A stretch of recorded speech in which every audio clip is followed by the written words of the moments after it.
पुस्तक दुर्दम्य भाग 31. खटल्याचा हा जो एकंदर प्रकार चालला होता त्यामुळे गोविंदराव अगदी चक्रावून गेले होते. आपला पुतण्या इतके शिकून अगदी अल्प पगारावर काम करतो हे त्यांना काहीसे चमत्कारिक वाटीत असे. पण 4 लोकात त्याची वाहवा ऐकली की तो करतो आहे तेच योग्य असंही त्यांना पटे. आता बळवंतरावांवर खटला झाल्यावर मात्र ते अगदी चिंतातूर झाले होते. त्यांच्या मनात पुन्हा पुन्हा असे येई की ही असली खेकटं तेवढी मागे लावून घेऊ नको असे बळवंतरावांना एकदा निक्षून सांगावे. देशसेवा करायची तर बाबा कर, पण त्यासाठी तुरुंगात जायचा प्रसंग कशाला ओढवून घेतोस असे त्यांचे म्हणणे होते. पण जिकडे पाहावे तिकडे तर बळवंतरावांचा नुसता उदो उदो होत होता. अगदी रावसाहेब मंडलिक देखील बळवंतरावाच्या धैर्याचे कौतुकच करीत होते असे त्यांच्या कानावर आले होते. तेव्हा अशा स्थितीत बळवंतरावांना बोल लावावा तरी कसा हा त्यांना प्रश्न पडला.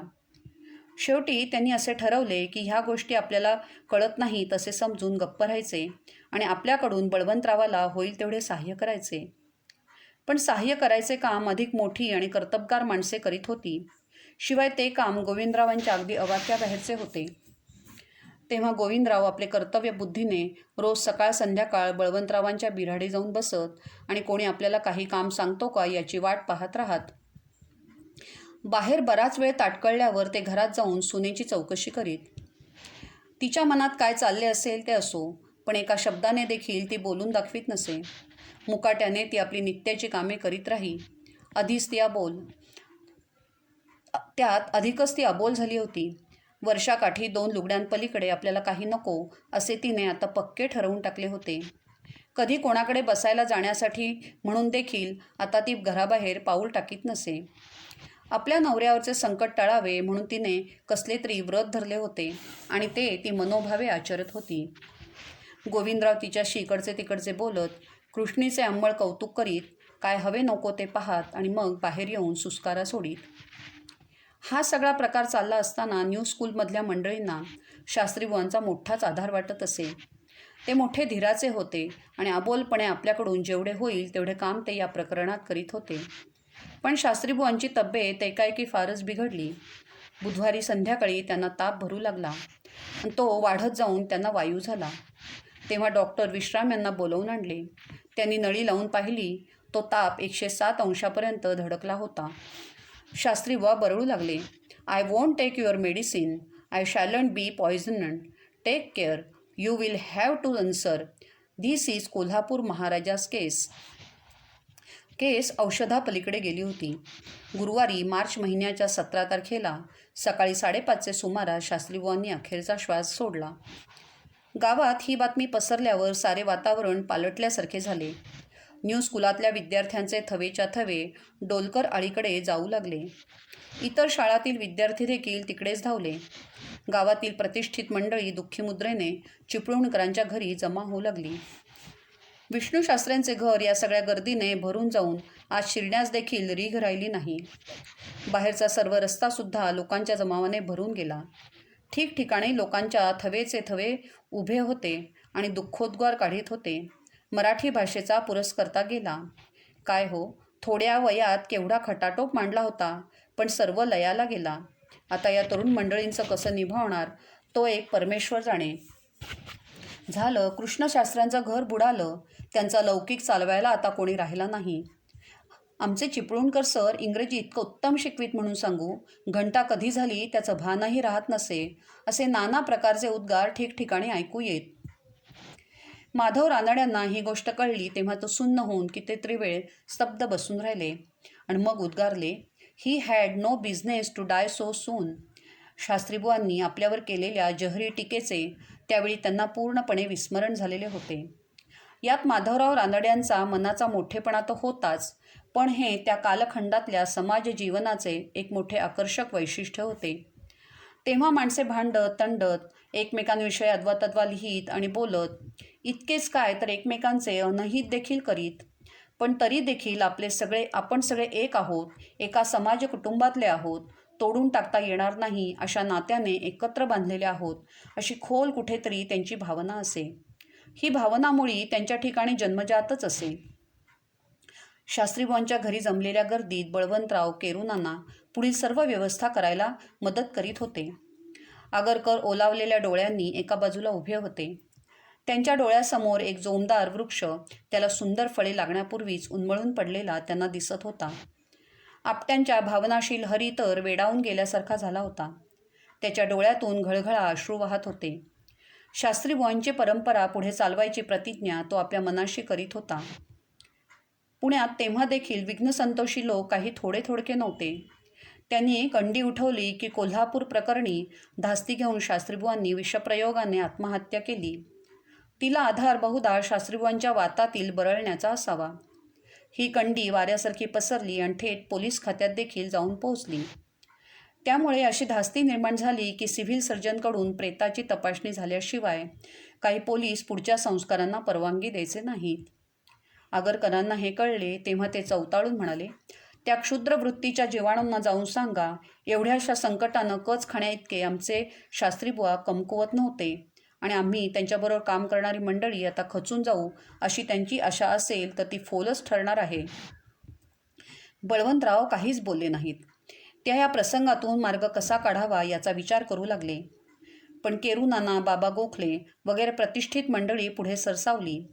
डॉक्टर विश्राम यांच्याकडून सर्टिफिकेट मिळवून आणि आपले वजन खर्ची घालून त्यांनी ही भानगड मिटवली.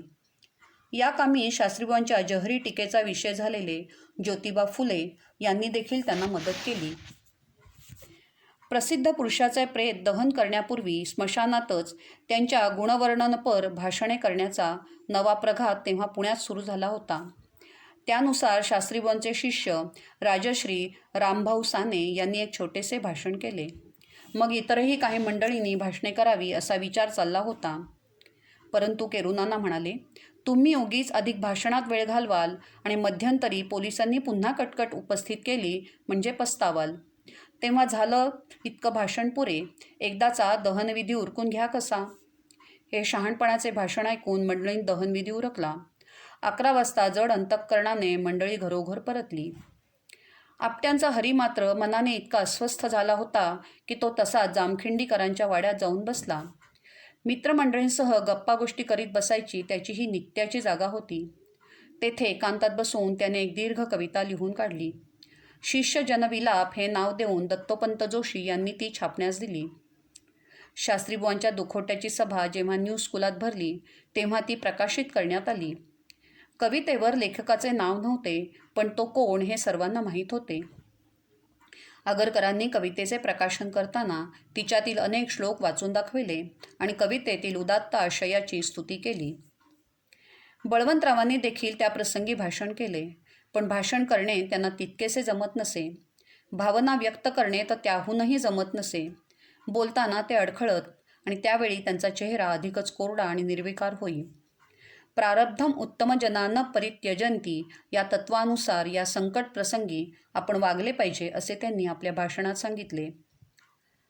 शिष्य जनविलाप या पुस्तिकेची किंमत 2 आणे ठेवण्यात आली होती. तिच्या 2000 प्रती 2 दिवसात उडाल्या. 16 जुलैला बळवंतराव व आगरकर यांच्यावरील खटला सुनावणीस निघणार होता. त्याच्या आधी 7 जुलै या संपादकद्वयाने बर्व्यांची बिनशर्त माफी मागितली होती, पण तरीही बर्व्यांनी खटला चालू ठेवला होता. तेव्हा आता काय होणार ते उघडच होते. या सुनावणीसाठी बळवंतराव पुण्याहून मुंबईला जायला निघाले. त्याच्या आदल्या दिवशीची ही हकीकत. रात्री बळवंतराव अंथरुणात नेहमीच्या सवयीप्रमाणे पुस्तक वाचित पडले होते. त्यावेळी काम आटोपून सत्यभामा तेथे आली.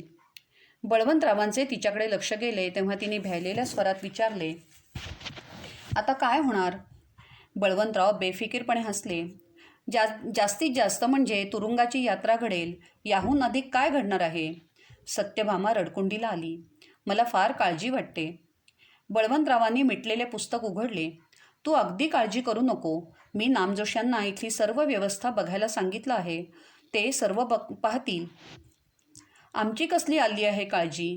मला इकडची काळजी वाटते आहे. सत्यभामेला एकदम रडू कोसळले. बळवंतराव तिच्याकडे पाहतच राहिले. त्यांच्या मनात मोठे कसले तरी हालचाल झाली. ती एकदम दडपून टाकीत कठोरपणे म्हणाले, मला हे रडणं वगैरे आवडत नाही. मी जे कार्य करतो आहे त्यात हे असले प्रसंग यायचेच. त्याला आपल्याकडून तयारी ठेवली पाहिजे.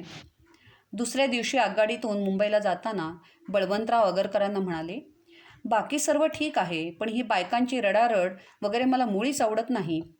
आगरकरांनी मान वळवून बळवंतरावांकडे न्याहाळून पाहिले. बळवंतराव, स्त्री ही मुळी तुम्हाला समजलेलीच नाही.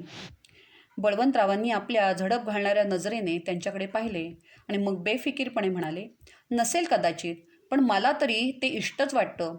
नाहीपेक्षा माझ्या कार्यात अडथळे मात्र निर्माण व्हायचे. आगरकरांनी मान हलवली. तुमची अशी कल्पना झालेली आहे की स्त्री म्हणजे केवळ दौर्बल्य, पण स्त्री ही एक मोठी शक्ती देखील आहे. बळवंतराव हसले. वळलात का आपल्या पुन्हा आवडीच्या विषयाकडे? आता थोड्या वेळानं विधवांच्या दुःखांचा पाढा तुम्ही वाचू लागाल. बळवंतराव, हा थट्टेचा विषय नव्हे. जाऊ द्या हो. आता आपली दोघांची तुरुंगात रवानगी झाली तर तेवढे दिवस तरी आपल्याला स्त्रीचं दर्शन घडण्याचा संभव नाही. आणि बळवंतराव सुपारीचे खाण तोंडात टाकून खिडकीबाहेर पाहू लागले. 4 महिन्यांची साधी कैद भोगण्यासाठी मराठ्याचे आणि केसरीचे संपादक 2 गाड्यातून तुरुंगाकडे रवाना झाले. तेथील कचेरीतील सगळी सव्यापसव्ये एकदाची उरकल्यावर अखेर जेव्हा त्यांना कोठडीत बंद करण्यात आले तेव्हा दोघेही काही वेळ सुन्नपणे समोरच्या भिंतीकडे पाहत राहिले. मग आगरकर भानावर आले. चौकसपणे इकडे तिकडे पाहू लागले. त्यांचे बळवंतरावांकडे लक्ष गेले तसे त्यांना एकदम हसू लोटले. त्या हास्याच्या संसर्गाने बळवंतराव देखील हसले. त्यांनी विचारले, का? काय प्रकार आहे? हसू का आलं? बळवंतराव, तुमचं सोंग बरीक मोठं प्रेक्षणीय दिसत आहे. जरा गुडघ्याखाली उतरलेला तो चोळणा, कोपरांखाली ओघळणारा सदरा आणि डोकीस न बसणारी ती वाटोळी टोपी. माझ्या तर असं मनात येत आहे की एखाद्या फोटोग्राफरला बोलावून तुमची छबी उतरवून घ्यावी आणि केसरीत छापावी. खाली छापायचं, आमचे दादा मराठीचे एडिटर. बळवंतराव मनापासून हसले. तुमच्या मजकुरात एक सुधारणा करायला हवी. मराठाचे महामूर्ख एडिटर असं छापा. काय हो आपला हा फजितवाडा? ऐना ज्या पुराव्याच्या जोरावर आम्ही दंड थोपटीत होतो तोच खोटा ठरावा ना? मी मोठा व्यवहारदक्ष अशी मला घमेंड, पण या सर्व मंडळींनी मला हातोहात मूर्ख ठरवलं. बळवंतराव, आता आपल्याला इथे बरीच फुरसत मिळणार आहे. तिचा उपयोग करून आपण तुरुंगवास टाळू इच्छिणाऱ्या एडिटरांसाठी नियमावली करूया. आपल्या डोक्यावर आता शेंड्यांचा भार नसल्यामुळे ती देखील विशेष तल्लखपणे हे काम करतील. बळवंतराव खाली बसून मांडी ठोकीत म्हणाले, पहिला नियम हा की कोणी काही सांगू लागला की त्याला पहिल्यानं ते कागदावर उतरवून त्याखाली आपल्या डोळ्यादेखत सही करायला सांगायची आणि तत्क्षणीच तो कागद चांगला बंदोबस्तात तिजोरीत ठेवून द्यायचा. आगरकरांनी टोपी काढून भली मोठी शेंडी ज्या जागी होती तिथून हात फिरवला. या नियमाला अपवाद एकही नाही. तीही जर माझी बायको, ही खुद्द आईच, हा जीवाभावाचा स्नेही, हे समाजात मोठी मान्यता असलेल्या राव बहादूर अशा भरोशांवर मुळीसुद्धा राहायचं नाही. या जगातला हर एक मनुष्य लफंग आहे असं मानून व्यवहार करायचे. बळवंतरावांनी आपली वाटोळी टोपी डोक्यावर नीट बसवण्याचा पुन्हा एकदा अयशस्वी प्रयत्न केला. दुसरा नियम असा की एका हातात कायद्याचं पुस्तक धरूनच काय ते व्यवहार करायचे. तिथे मम असलं की आपण मम म्हणायचं. हाच एक शहाणपणा. दुसरा कोणताही शहाणपणा कायद्याला मान्य नसतो. डोळ्यासमोर धडधडीत खून होताना दिसला म्हणून खून झाला अशी बातमी देणारा एडिटर सरळ तुरुंगातच रवाना व्हायचा. उलट कायद्याला हवे ते साक्षी पुरावे उभे केले की समोर जिवंत दिसणाऱ्या माणसाचा ही खून झाला आहे असं बिनदिक्कतपणे जाहीर करावं. इथे आगरकर सदऱ्यात शिरलेल्या ढेकणाचा हाताने पाठलाग करू लागले. आपल्यासमोर टप्पन पडलेल्या सुरवंटाला टोपीने बाजूला सारीत बळवंतरावांनी पुढचा नियम सांगितला. आपले कुशल बातमीदार गुप्तपणे सर्वत्र पेरून ठेवावेत. म्हणजे कोणाची काय खटपट चालली आहे, साहेबाच्या कानात कोण काय कुजबुजतो आहे, खोटे कागदपत्र कोण तयार करतो आहे याचा सुगावा आपल्याला आधीच लागतो आणि त्यामुळे अनेक अडचणी टळतात. आपल्याला जेवणासाठी म्हणून दिलेल्या लोखंडी कटोऱ्याचे बारकाईने निरीक्षण करीत आगरकर म्हणाले, सर्वारंभा तुंडुला प्रस्थमूलाहा. या सर्व खबरदाऱ्या घेण्यासाठी बरंच मोठं डबोलं हातात पाहिजे. ते एक असलं म्हणजे सर्व काही साधतं. म्हणून धनान्यर्जयध्वम धनान्यर्जयध्वम. काय हो त्या श्लोकाची सुरुवात? बळवंतरावांना क्षणार्धात तो श्लोक आठवला. धनैर्निष्कुलीना कुलीना भवन्ति धनैरापदं मानवा निस्तरन्ति धनैभ्य परो बांधवो नास्ति लोके धनान्यर्जयध्वम धनान्यर्जयध्वम. तेवढ्यात बाहेरचा शिपाई ओरडला आणि विद्वान एडिटरांच्या सुभाषित हास्यविनोद औचितपणे तेथेच थांबला.